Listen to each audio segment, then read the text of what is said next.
Hello दोस्तों, नमस्कार। आइए, आज हम बात कुछ और करेंगे।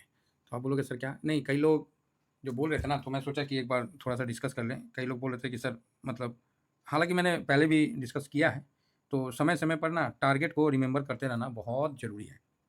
रिटायरमेंट बहुत इम्पोर्टेंट चीज़ है, ठीक है? रिटायरमेंट आज के टाइम में बहुत इम्पोर्टेंट चीज़ है। तो आप बोलोगे सर क्या मतलब रिटायरमेंट का, है ना?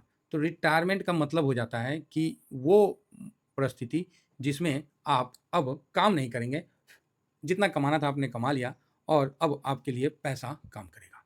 क्या काम करेगा? पैसा आपके लिए काम करेगा। अब आपको काम करने की आवश्यकता नहीं है, अब पैसा काम करेगा, आप नहीं काम करोगे, ठीक है? तो इसके लिए क्या कंडीशन होना चाहिए? दिमाग में कभी आता है ना, तो कितना हम सर क्या करें, कितना पैसा कर लें कि हम कुछ भी नहीं करें, तो भी हमारे लिए कुछ भी नहीं करें और हमारा पैसा हमको एक सपोर्ट देता रहे और हम आराम से मज़े लेते रहें। दिमाग में ये क्वेश्चन चलता होगा। तो इसी क्वेश्चन को किल करने के लिए मैंने आपको ये वीडियो बनाया है, ठीक है? ये वीडियो बनाने का जो उद्देश्य है, वो यही है, ठीक है? क्या उद्देश्य है कि हमारे पास कितना पैसा हो, जिससे हम फाइनेंशियल फ्रीडम के लिए आगे बढ़ जाएँ। हालाँकि अभी बताने से तो काफ़ी आप लोगों को असमंजस लगेगा, लेकिन साहब मैं बिल्कुल क्लियर बात बोलूँगा, आज के टाइम में जो समय चल रहा है, इसमें अ, बोलना तो नहीं चाहिए, हो सकता है कि कई लोग इससे नीचे होंगे, कई ऊपर होंगे। मैंने एक एवरेज निकाला है और सरकार का हवाला जैसे सरकार बोलते हैं कि पर व्यक्ति आय, ठीक है? पर पर्सन आय, पर पर्सन आय होना चाहिए 50 के, ठीक है? तो अगर आपके यहाँ 4 आदमी हैं, तो मतलब आपका इनकम 12 के आस-पास होना चाहिए। क्लियर है? तो आप बोलोगे हाँ, बात तो सही है सर। तो पर प्रति व्यक्ति आय 50,000 होना चाहिए, तो अगर 5 आदमी हैं तो 2.5 लाख होना चाहिए। तो आप बोलोगे सर तो फिर कैसे क्या करें? तो चलिए मैंने मोटा-मोटी आज के टाइम में एक जो इंडिया का इन्फ्लेशन और सब कुछ लेके मैंने एक बनाया है। उसके बेस पे प्रति माह अगर आपको ये हो सकता है कि उच्च वर्ग के लिए नहीं है और निम्न वर्ग के लिए भी नहीं है, ये मध्यम वर्ग के लिए ये मैंने बनाया है। तो मध्यम वर्ग और उच्च वर्ग भी इसी प्रकार सोच लें। अब कोई बोलेगा सर मेरा तो 10,000 में महीना चल जाता है, तो वो तो भाई उनके ऊपर है ना कि वो कैसे चलाते हैं। कोई बोलेगा सर मेरा तो 10 लाख में नहीं चलता है, सही बात है भाई, उनके ऊपर है, हो सकता है उनका उतना लेबर पेमेंट वगैरह-वगैरह करना होता होगा, मेंटेनेंस वगैरह तो नहीं चलता होगा। लेकिन आज के टाइम में एक नॉर्मल व्यक्ति, एक आम आदमी जैसा मेरे तरह, आपकी तरह जो एक सिंपल लाइफ़ आराम से जीते हैं और भगवान का नाम लेते हैं, जो सिंपल लाइफ़ उनके लिए 1 लाख अभी के टाइम में हो और हर 5 साल में, हर 5 ईयर में आप इस पे 20% की बढ़ोतरी कर दीजिए, काम हो जाएगा। ठीक है? अब ये नहीं कि 1 ही लाख आपको मिलना चाहिए, नहीं, अब हर महीने 4 हर साल 4% बढ़ाएँ या 6% बढ़ाएँ, वो एक अलग बात है। मेरे हिसाब से अब हर साल के हिसाब से मोटा-मोटी जो अभी का एवरेज इन्फ्लेशन आता है, वो 6% का आता है। ठीक है? लेकिन वास्तव में इन्फ्लेशन इतना नहीं है, इन्फ्लेशन ज़्यादा है, 15% के आस-पास है। तो मोटा-मोटी अगर 1 लाख रुपया है आपके पास, तो ठीक है, 5 साल में 20% बढ़ जाएगा। तो एक आपको सहूलियत रहेगा। मान लीजिए ऐसे तो 6% इंटू 5 30 होता है, लेकिन मैंने 20% ही रखा है। ठीक है? 30 भी करना चाहें तो आप कर सकते हैं, वो आपकी मर्ज़ी के ऊपर है। तो आप बोलोगे सर तो फिर ये ऐसा कहाँ से पैसा बनेगा? तो वो शेयर मार्केट से ही बन सकता है। लेकिन शेयर मार्केट में इतने ज़्यादा उतार-चढ़ाव है कि आपको अपने इन्वेस्टमेंट के प्रति जागरूक रहना ही होगा। ठीक है? चलिए, अभी शुरू करते हैं। उससे पहले बता दें ये टेलीग्राम है, ये मेरा स्विंग है, ये मेरा शॉर्ट स्विंग है। शॉर्ट स्विंग में कुछ नहीं देता हूँ, जब बनता है तो बताता हूँ, अदरवाइज़ साइलेंट रहता हूँ। स्विंग में ड्यूरिंग मार्केट में डिस्कशन करता हूँ। शॉर्ट स्विंग में आपको स्टॉप प्रॉफिट वगैरह सारा चीज़ डिटेल से बताता हूँ। स्विंग में जहाँ एसआईपी करता हूँ और ड्यूरिंग मार्केट डिस्कशन है वो बताता हूँ। और ये हमारा टीवीएसएम टाटा वाले फ्री टेलीग्राम है, आप इसको ज्वाइन कर सकते हैं। तो आइए अभी हम थोड़ा आगे बढ़ते हैं। हो सकता है कई लोगों को पसंद हो, कई लोगों को नहीं हो, तो सबका अपना-अपना चॉइस के ऊपर ये चीज़ है। तो अभी आपको एक मोटे तौर पे बताते हैं कि निफ्टी 50 का बताता हूँ। ठीक है? तो आप बोलोगे सर निफ्टी 50 का बताने से क्या होगा? हैं? ये तो 1 साल में कोई रिटर्न ही नहीं दिया है। येस, ऐसा भी सिचुएशन आता है कि ये 1 साल में कभी रिटर्न नहीं दिया है। तो हम लोग निफ्टी 50 को क्यों बता रहे हैं? आप मेरे को निफ्टी 20 के माध्यम से बताइए, जिसमें हम ईटीएफ कवर करते हैं, उस ईटीएफ के माध्यम से बताइए। तो चलिए मैंने निफ्टी 20 के माध्यम से ही आपको बता देता हूँ, काफ़ी पुराना ईटीएफ है, अभी हम देख लेंगे कब बना था, नहीं बना था, सब देख लेंगे। फिलहाल एक बार देख ही लेते हैं मैक्सिमम करके, ये 2002 के जनवरी में बना था, क्लियर है? तो आप बोलोगे हाँ, ठीक है, 2 के जनवरी में बना हुआ है, कितना साल हो गया है? तो 2 से आप जोड़ लीजिए, 2, 3, 4, 5, 6, 7, 8, 9, 10, 11, 12, 13, 14, 15, 16, 17, 18, 19, 20, 21, 22, 23, 24, 25, 24 साल इसका हो गया है, 24 साल से आगे बढ़ चुका है सक्सेसफुली, ठीक है? तो आप बोलोगे हाँ। इसके बीच में निफ्टी 50 को ये कवर करता है, तो इसके बीच में इसने बड़े-बड़े उतार, बड़े-बड़े चढ़ाव सब कुछ देखा है, ठीक है? सब कुछ देखा है। इसने इस दौरान हर वो चीज़ देखा है जो आप सोच सकते हैं। कोरोना भी देखा है, मंदी भी देखा है, तेज़ी भी देखा है, बम्पर तेज़ी भी देखा है, सब कुछ देखा है। फिलहाल 1 साल में इसका कोई रिटर्न नहीं बना के आपको दिया है, बिल्कुल 1.5% के आसपास है, ठीक है। तो आप बोलोगे हाँ ये ETF है, इसके माध्यम से आप जा सकते हैं, लार्ज कंपनी इसके अंदर आती है। 5 ईयर में देखिए तो 130% का रिटर्न दिया है, तो मोटा मोटी 5 से भागा दीजिएगा तो 30%, नहीं 30 नहीं 25 के आसपास, मतलब कंपाउंडिंग के साथ, है ना, 26% के आसपास का रिटर्न दिया है। कितना दिया है? 26%। अब हम आ जाते हैं थोड़ा मैक्सिमम, जल्दी खत्म करेंगे ये एक हल्का सा टारगेट को, थोड़ा सा ना जब सफ़र दूर हो जाता है ना टारगेट, क्योंकि देखिए सफ़र में जब कठिनाई आती है ना तो आदमी को ना टारगेट याद करके सुकून मिलता है और एक नई प्रेरणा मिलती है। एग्जाम्पल के लिए आतंकवादियों को मरने के लिए भेजा जाता है उनके आकाओं द्वारा, तो क्या बोला जाता है? क्या बोलते हैं उसको, हूर मिलेगी, वो मिलेगी, पता नहीं क्या क्या मिलेगी, तो उसको एक टारगेट दिखाया जाता है और वो गधे जाके शहीद हो जाते हैं। ठीक है, तो ये मेरा यहाँ एग्जाम्पल देने का ये मतलब नहीं है, मेरा एग्जाम्पल देने का ये मतलब है कि आप अपने टारगेट को हमेशा जब आप ध्यान में रखिएगा ना, जब हमेशा उसको याद करिएगा तो मन में एक गजब का सुकून होगा और एक अंदर से एनर्जी बनेगा जो आपको अपने टारगेट तक पहुँचाने के लिए आपको प्रेरणा का काम करेगा। प्रेरणा के लिए रुकना नहीं पड़ेगा किसी के लिए। तो आप बोलिएगा सर प्रेरणा कौन उन लड़की का नाम है का? हम बोलेंगे भाग बुर्बक। प्रेरणा मतलब आपके अंदर एक अंदरूनी शक्ति जो आपको उस टारगेट की तरफ धकेले। आप बोलिएगा ठीक है सर, आप तो ठीक ही बोल रहे हैं, ये प्रेरणा बहुत अच्छा बोले आप। तो चलिए ओवरऑल ठीक है। तो अब आइए हम आगे बढ़ते हैं। तो इसका मैक्सिमम आपने देख लिया। अब इसमें कोई बोलेंगे सर कंपाउंडिंग है, कोई बोलेंगे जो भी आया सब एग्री करते हैं। तो इसने अपना मैक्सिमम कितना रिटर्न बना के दिया है? तो 2448 डिवाइडेड बाई 24, 102% मैक्सिमम आपको बन के आया है, ठीक है। तो अभी आपके पास 3 कंडीशन आया है। क्या? 1 साल में 1.5% का रिटर्न, 5 साल में 26% का रिटर्न और मैक्सिमम 24 साल में 102-3% का रिटर्न आपके सामने निकल के आया है। तो ये एक कंपाउंडिंग भी है, ये एक एनुअल भी है, जो भी है CGR भी है, ग्रोथ का भी रिटर्न है। तो ये मतलब आपके पास आया कि 1 साल में 1% भी दिखाया है, 5 साल में 26 भी दिखाया है और मैक्सिमम 102% दिखाया है, मतलब हर साल डबल के हिसाब से। अब हम आपको आगे अपने इस पे ले चलते हैं एक्सेल शीट पे कि एक आदमी को आज के टाइम में 1 लाख का रिक्वायरमेंट है। अभी 12 महीना होता है, तो कितना रिक्वायरमेंट हो गया? 12 लाख। तो आप बोलोगे हाँ, ठीक है सर, 12 लाख हो गया। अब आपको 12 लाख या मतलब 1 लाख का 20% निकालना है, तो 20,000 हो गया। तो 12 से गुना कर देंगे तो 20 × 24 और उधर 12, मतलब आपको यहाँ पर ही 14,40,000 हो जाएगा। 5 साल के बाद 20% का रिटर्न। तो पहला आपने रिटर्न किया तो आप कितना परसेंट होना चाहिए? तो भाई साहब 6% का एक हम लोग टारगेट बना के रखें। हम एडवर्स कंडीशन में आपसे बात करें, कोई हम ओवर कंडीशन नहीं बात कर रहे, मतलब कम से कम लेके चल रहे हैं। तो आपने अपना 6% के खर्चा के हिसाब से हम आपको बना रहे हैं। इस लेवल में जाने से पहले ही आप फ्रीडम को पकड़ लोगे। ये जो हम 2 CR का टारगेट रखें वो हम 6% से रखें, कि बोलते नहीं है कि टारगेट ऊंचा रखो, अरे तीर मारिएगा तो उतना नहीं तो उसके आसपास तो जाएगा। अब टारगेट ही नीचे रखिएगा तो कहाँ से ऊपर जाएगा? और टारगेट इतना दूर भी मत रख लीजिए कि अचीव नहीं कर पाइएगा। तो ये कई चीज़ है दिमाग में, समझे ना, ये दिमाग का उपज है, कई चीज़ है। आज के टाइम में 1 लाख रुपया मिडिल क्लास के लिए खर्चा के लिए खराब नहीं है, बाल बच्चे पढ़ जाते हैं और खर्चा पानी भी घर का निकल जाता है। बाकी सर शौक बड़ी चीज़ है, वही वाली बात है, अब किसी को शौक ही है तब तो उसके लिए तो हम नहीं बोल सकते, लेकिन एक नॉर्मल जो मिडिल क्लास है उसके लिए मैं ये बात कह रहा हूँ। तो यहाँ पर ही आपको कम से कम 2 CR का कैपिटल लगता है, ठीक है। हमने 2 CR के कैपिटल पे किया है। करना रहता तो मैं 1 CR और 50 लाख पे भी कर देता, लेकिन नहीं, टारगेट मैं बड़ा रख रहा हूँ कि नहीं वहाँ तक जाइए, आपको जाना पड़ेगा, जाइए किसी ने, कुछ भी करिए, अपना मेहनत करिए, साइड हसल निकालिए, साइड धंधा करिए। नौकरी करके सोफा पे आराम से लेट गए और टीवी का रिमोट घुमा रहे हैं, ये भाई साहब नहीं चलेगा। टाइम का यूटिलाइज करिए और अपना लक्ष्य को पाने के लिए हर वो कोशिश करिए जो आप संभव कोशिश कर सकते हैं। तो यहाँ मैंने एक रखा है जस्ट ऐसे ही।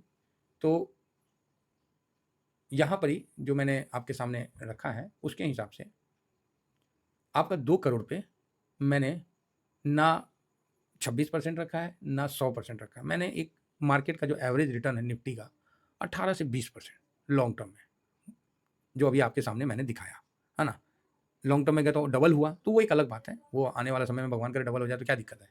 लेकिन एक नॉर्मल रिटर्न के हिसाब से 20% का रिटर्न आप उम्मीद कर सकते हैं, इसमें कोई है नहीं। इसमें आप मंदी भी दिखिएगा, आपको लगेगा कि सब टूट गया, गिर गया, मर गया, और कई बार देखिएगा कि ओ हो अभी तो रॉकेट पे है, घोड़े पे है, ठीक है साहब। तो इस प्रकार की हर चीज़ आपको मिलेगा। तो 2 करोड़ का 20% अगर निकालिएगा तो कितना हो जाएगा? इकाई, दहाई, सैकड़ा, हज़ार, 10,000, लाख, 10 लाख, ठीक है। तो 2 करोड़ का आपको 10% हो जाता है 20 लाख और 20% हो जाता है 40 लाख, ठीक है। ये हिसाब समझ में आ गया। तो हमने 20%, तो आपने 40 लाख रुपया आपका बन गया। अब दोनों कंबाइंड हो गया, ठीक है।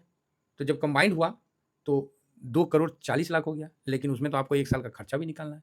तो आपने एक 12 लाख रुपया निकाल दिया, तो 40 में से 12 गया, 28 बचा, तो 2 करोड़ 28 लाख। फिर 1 साल गया तो वही 20% का रिटर्न से, तो आपका कितना बन गया, 45 लाख 60 हज़ार। ये 20% का हिसाब से बना। फिर उसको आप कंबाइन किए, फिर उसमें से 12 लाख रुपया निकालिए तो 2 लाख 61 हज़ार। लेकिन जैसे आप 5वां साल क्रॉस किए तो छठा साल में भाई साहब आपको तो 20% अपना इनकम भी बढ़ाना है, मतलब क्योंकि आप वही कंजम्पशन में नहीं ना पूरी ज़िंदगी चल सकते हैं। तो आपको तो क्योंकि महंगाई बढ़ेगा तो आपको भी अपना कंजम्पशन 20% के हिसाब से बढ़ाना है 5 साल में, ठीक है? तो 5 साल में आप 20% के हिसाब से बढ़ाते हैं तो आपका 14,40,000 हो जाएगा, मतलब 1,20,000 रुपया पर मंथ हो जाएगा। 14,40 के हिसाब से अगर आप जाते हैं, साल का निकालते हैं, तो भी आपका अच्छा ग्रोथ होगा और आपका जो 5 साल के बाद अमाउंट 2 करोड़ था, वो 3.5 करोड़ देखने को मिल जाएगा, ठीक है? सेम आपने रेट अपना ज़्यादा निकालने लगा, आपको नहीं चिंता है, आप अपना निकाल लिया करो, आपको कोई मतलब नहीं मार्केट कहाँ जा रहा है, गिर रहा है, उठ रहा है, ना, ना, आपको हर महीना निकाल लेना है, बस बात खत्म। आपको 1,20,000 निकालना है, निकाल लो भाई मार्केट से, काम खत्म है। मार्केट को छोड़ दो, जहाँ जाना है जाने दो। आप विश्वास नहीं करोगे, जब 10 साल क्रॉस होगा, तो आपने यहाँ पर ही निकालते-निकालते इतना पैसा आपने निकाल लिया, ठीक है? आपने कितना पैसा मार्केट से निकाल लिया, तो आपने इतना पैसा निकाल लिया, तो इतना पैसा कितना है, तो 1,44,000 इंटू नहीं 1,44,000 नहीं 14,40,000, ठीक है? 14,40,000 इंटू 5 आपका आ जाएगा 72 लाख, 72 लाख, ठीक है? और उधर जो आपने निकाला 12-12 के हिसाब से, तो 1, 2, 3, 4, अगर पहला साल नहीं भी निकालते हैं तो उस हिसाब से बता दें, तो 72 लाख प्लस 48 लाख, 72 प्लस 48, 1 करोड़ 20 लाख आप 10 साल में निकाल लिए, ठीक है? 2 करोड़ का पूंजी था, 1 करोड़ 20 लाख इतना आप तो निकाल लिए, ठीक है?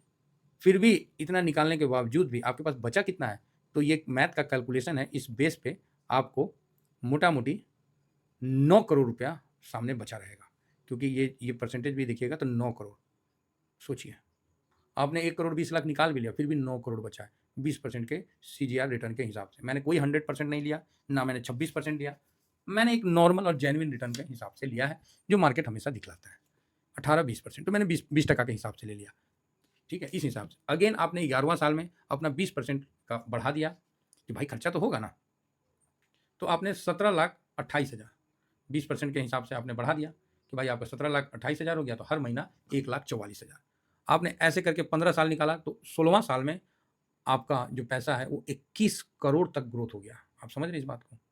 ये है कंपाउंडिंग का पावर, ये है मार्केट का पावर। आपका खर्चा भी अच्छा से चल रहा है, आप 20% हर 5 साल में अपना पोजीशन भी बढ़ा रहे हैं। हर साल नहीं बढ़ाना है 4% 5 नहीं, एक ही बार में 20% बढ़ा रहे हैं। जो पैसा बचेगा तो भी तो घर में ना रहेगा सर, ऐसा थोड़ी है कि 1 लाख मिला तो आप पूरा उड़ा दीजिएगा। मैं तो बोलता हूँ आप पूरा ज़ीरो-ज़ीरो कर दीजिए, उसके बावजूद भी आपका पैसा ग्रो होता रहेगा और आप 15 साल और मैंने 20 साल तक का कैलकुलेशन किया है। 20 साल जब खत्म होगा, 20 साल जब एंड होगा, तो आप सोच लीजिए कितना पैसा आपने विथड्रॉल कर लिया है। मैं यहाँ एक हल्का-सा आपके सामने एक सम रख देता हूँ कि कितना पैसा आपने विथड्रॉल किया है। तो इसमें 1 मिनट, सम A2 A2 है कि 1 है? ओके, A2 प्लस आप यहाँ पे देख सकते हैं A20, ठीक है? ओके, ये नहीं मिस्टेक हो गया। तो टोटल आपने 3 करोड़ 10 लाख 8 हज़ार टका निकाल लिया। 3 करोड़ 10 लाख 8 हज़ार टका आपने निकाल लिया। कितने साल में? 20 साल में। और आपका जो अमाउंट है वो मोटा-मोटी कितना बन गया? तो आप बोलिएगा सर 2 करोड़ था, 20 साल में इतना निकाल लिए तो बचा कौन चीज़? बचा है साहब, बचा है। और वो अमाउंट आपके सामने है और मैं उसको बताना चाहूँगा। आपका जो अमाउंट है वो 51 करोड़ आपके हाथ में यहाँ बचा रहेगा, ठीक है? 51 करोड़ 11,22,786, तो ये चीज़ आपके पास बचा हुआ रहेगा। आपने अपना खर्चा भी चलाया और पैसा भी बचाया। यही काम बड़े लोग, बड़े पूँजीपति शुरू से ये काम को अंजाम में देते हैं। तो आज देखिए कि अमीर और गरीब के बीच में खाई का जो डिस्टेंस है वो बढ़ता जाता है। गरीब के पास पैसा आता है तो सामान आता है उसके घर में। अमीर के पास पैसा आता है तो उसका बैंक बैलेंस और उसका शेयर मार्केट में पोजीशन बढ़ता है। अब डिसाइड आपको करना है कि सामान लाना है कि अपना पोजीशन को बड़ा करना है और फाइनेंशियल फ्रीडम की तरफ आगे बढ़ना है। मुझे पता है ये कैलकुलेशन इसमें अच्छा लग रहा है, ग्राउंड में इतना संभव नहीं है, मैं मानता हूँ, लेकिन क्या पता इससे भी बेटर हो जाए। और मेरा विश्वास मानिए, मैं जो भी कैलकुलेशन करता हूँ, मैं दबाव में करता हूँ, कभी भी ओवर नहीं करता हूँ, मैं घटा के करता हूँ। अगर कहीं हर साल जिस तरह निफ्टी डबल किया है 20 साल में, 24 साल में, आपका पैसा डबल करेगा तो आप अनुमान भी नहीं लगा सकते हैं कि आप कितना पैसा पोर्टफोलियो में बड़ा कर लेंगे और आपका खर्चा भी चलता रहेगा। तो प्लीज़ अपने इस लक्ष्य की तरफ आगे बढ़िए और मैं चाहता हूँ कि मेरे टीवीएसएम फैमिली में हर लोग सीआर की तरफ आगे बढ़ें और उसको क्रॉस करें। कोई सर इसमें क्या बोलते हैं एक्सक्यूज़ नहीं चलेगा। एक्सक्यूज़ देना चाहिएगा, आप दे सकते हैं, मैं मना नहीं कर रहा हूँ। आप जितना मन एक्सक्यूज़ दे दीजिए ना, लेकिन किसको दीजिएगा? मेरे को देके क्या फ़ायदा? आपको ना करना है सर, आपको ना आगे बढ़ना है। मेरे को क्या? हम भी बोलेंगे हाँ ठीक है, हाँ ठीक है। लेकिन एक्सक्यूज़ से कोई फ़ायदा नहीं है। आपको आगे बढ़ना ही पड़ेगा। समय का यही माँग है, ठीक है? तब जाके आप फाइनेंशियल फ्रीडम की आप सोच रहे हैं कि आपके पास 50 लाख हो गया, 1 करोड़ हो गया, आप सोच रहे हैं कि हम फाइनेंशियल फ्रीडम की तरफ आगे बढ़ गए, सब कुछ छोड़ के हम चले संन्यास लेने, तो सर सॉरी। शादी-ब्याह किए हैं, बाल-बच्चे हैं, तो उसको भी देखना है, तो इसका विशेष ध्यान रखिए और ऐसा करके आप ज़रूर आगे बढ़ सकते हैं और ये फाइनेंशियल फ्रीडम की तरफ आपको खींचेगा। ये एक कैलकुलेशन है, हो सकता है ये कैलकुलेशन गलत भी हो, ठीक है? लेकिन इतिहास गवाह है कि मार्केट का रिटर्न इसी प्रकार आगे बढ़ा है। सफ़र में आपको कई ब्रोकरेज चेंज करने पड़ते हैं, कई समस्याएँ आएँगी, सबको झेलना पड़ेगा, फिर भी मार्केट में टिका रहना पड़ेगा क्योंकि इससे अच्छा रिटर्न कोई बना के देता ही नहीं है। ठीक है साहब? बाकी मैं स्टॉक, ऑप्शन चेन, इंट्राडे से दूर रहता हूँ और मैं आपको भी यही सलाह दूँगा कि इनसे दूर रहिए। बाकी सर आपका पैसा है, आप बारात में उड़ाइए या किसी नाच में उड़ाइए साहब, हम क्या कर लेंगे? ठीक है? इस चीज़ को आप समझिए। बाकी इंट्राडे के लिए 75 ऑप्शन चेन के लिए कई वीडियो आपको यूट्यूब पे भी घूमते हुए दिख जाएँगे। जब पोर्टफोलियो दिखाने की बारी आती है, तो भाई साहब ईटीएफ का दिखाते हैं। ज्ञान तो बड़ा देते हैं, जब पोर्टफोलियो दिखाने की बारी आती है, तो ईटीएफ का दिखाते हैं। क्यों लोगों को भ्रमित करते हैं? मैं जो हकीकत है वो आपके सामने रखता हूँ। हो सकता है कि हमारे कैलकुलेशन में कमी-बेशी या ज़्यादा होगा, लेकिन हमारा जो टारगेट है, वहाँ तक पहुँचना है। मैं पहुँचा नहीं हूँ, मैं रियल बता रहा हूँ, मैं नहीं पहुँचा हूँ, लेकिन मैं पहुँचूँगा और ये ज़िद है हमारा। और साहब जो ज़िद होता है ना, वो कभी-कभार बहुत अच्छा भी होता है, आगे बढ़ने का ज़िद, ठीक है? ये बेड़ियों को तोड़ने का ज़िद। हो सकता है कि आपको हमारी बात समझ में आ रही है, तो डू इट, मार्केट के साथ बने रहिए और हर मौके पे मार्केट को सपोर्ट करिए। आपको मार्केट ज़रूर सपोर्ट करेगा, ये मेरा आपसे विश्वास है। सफ़र में ब्रोकरेज चेंज करना पड़े, कर लीजिए, हर चीज़ करना पड़े, करिए, कोई एक्सक्यूज़ मत दीजिए, करना ही पड़ेगा, आप बात समझिए। सफ़र में जा रहे हैं, गाड़ी नहीं चल रहा है, तो दूसरा गाड़ी पकड़ना है क्योंकि सफ़र इंपॉर्टेंट है, ना कि वो बस और ट्रेन से मोहब्बत है। बात समझ रहे हैं? आप पैसा दे रहे हैं उसको, दूसरा ले लेंगे उससे बेटर आएगा तो। यही मेरा कहना है। जो बेस्ट ब्रोकर है, वो मैं आपको लिंक यहाँ उपलब्ध करा दिया हूँ, आप उसके साथ जा सकते हैं। मेरे लिंक से खोलिएगा तो कभी कोई समस्या होगा, मैं आपके साथ खड़ा रहूँगा। बाकी जिनको पोर्टफोलियो के लिए एजुकेशन चाहिए, वो मेरे व्हाट्सएप नंबर पे आप ज़रूर कर सकते हैं 7501615679। मैं किसी भी प्रकार का कोई भी शेयर नहीं खरीदता हूँ, ये चीज़ समझ के रखिए और ना कोई मैं टिप्स देता हूँ, मैं एजुकेट करता हूँ, बाकी पैसा बनाते रहिए ना सरकार, कौन मना किया है? चलिए इतना ही कहकर अपनी वाणी को विराम देता हूँ। Thank you very much. जय हिंद, जय भारत।